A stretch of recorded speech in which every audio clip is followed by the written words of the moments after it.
परम पूज्य गुरुदेव के चरणों में बारंबार प्रणाम। गुरुदेव, वैसे तो आपने सारी जिज्ञासाओं को वैसे ही शांत कर दिया।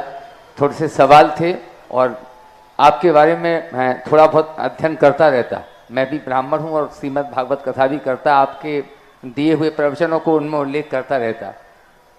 मैं तो एक ही बात निवेदन कर रहा था आपसे कि हमारे यहाँ 500 वर्ष बाद अयोध्या में राम मंदिर बना तो लोगों ने कहा कि जो राम को लाए हैं हम उनको लाएंगे। यही निवेदन है, जो आपको यहाँ तक लाया वही हमारा प्रतिनिधित्व करता रहे, अपना आशीर्वाद आप दे जाएं। बस यही परंपरा हमारी बनी रहे, यही हमारे जनप्रतिनिधि सब बने रहे। एक निवेदन आपसे करना चाहता हूँ। आज जब हमने अपनी बच्ची को बताया, बेंगलोर में जॉब करती है, कि आप पधार रहे हैं, तो वो आपके बारे में हमसे जानती है। तो उसने कहा कि सांगनेर की घटना के बारे में जरूर महाराज जी से पूछिएगा। बस एक निवेदन है, सांगनेर जी वो मंदिर का। हाँ, सांगनेर तो सांगानेर जी जी जी राजस्थान में एक मंदिर है जी जी। बस जो जमीन के अंदर 7 मंजिल, 2 मंजिल ऊपर है, 5 मंजिल नीचे। और उस समय वहां पर 700 जौहरी रहते थे। उन जौहरियों का नियम था कि 3 इंच से अधिक कोई भी रत्न पत्थर उनके पास आता था तो वो मूर्ति बना देते थे भगवान की, बेचते नहीं थे। और ऐसे रत्नमयी मूर्तियों को वो नीचे तलघर में रखते रहे होंगे। सन 1932 में पूज्यवर शांति सागर महाराज हुए, वो दक्षिण से बिहार करते वहाँ पहुँचे। उनके स्वप्न में सब भूल गए थे उस तलघर को, क्या है क्या नहीं है। समय के अनुसार राजा सांगा का राज्य था उस समय और पहले। तो उसके बाद जाकर के उस मंदिर के इतना अतिशय था, राजा सांगा सब तरफ से थक करके हार कर भागे। उस मंदिर में छुपने के बाद दुश्मन उस मंदिर की एक देरी को पार नहीं कर पाए, कीलित हो गए। राजा सांगा ने फिर सांगानेर बसाया और उसके लिए विशेष ऊंचाइयां दी।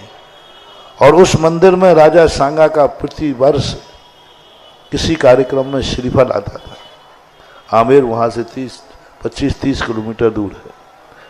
अब उन मूर्तियों को आए और गए, चले गए। पूज्यवर शांति सागर महाराज को स्वप्न आया और स्वप्न में जाकर के उन्होंने इस स्थान को पहचाना, देखा। और महाराज वहाँ 30 से तलकर गए, वहाँ घुटने तक पानी था उनको, और पानी में से रत्नमय मूर्तियाँ निकाल के लाए। और उनको स्वप्न में ये नियम दिलाया गया कि आप माँ दर्शन को ही ले जाएंगे, बाद में यहीं रखकर वापस जाएंगे। ऐसे 3-4 बार निकला। मुझे भी एक बार निकालने का मौका मिला, फिर दूसरी बार, तीसरी बार होता। आप ही के बारे में पहली बार में तो मुझे कुछ वहाँ ऐसा एहसास नहीं हुआ। दूसरी बार में जब 99 में निकाला तो मैं निकालने के बाद थोड़ा सा मेरे मन में कुछ शरारती भाव आ गया कि कुछ और खोजे,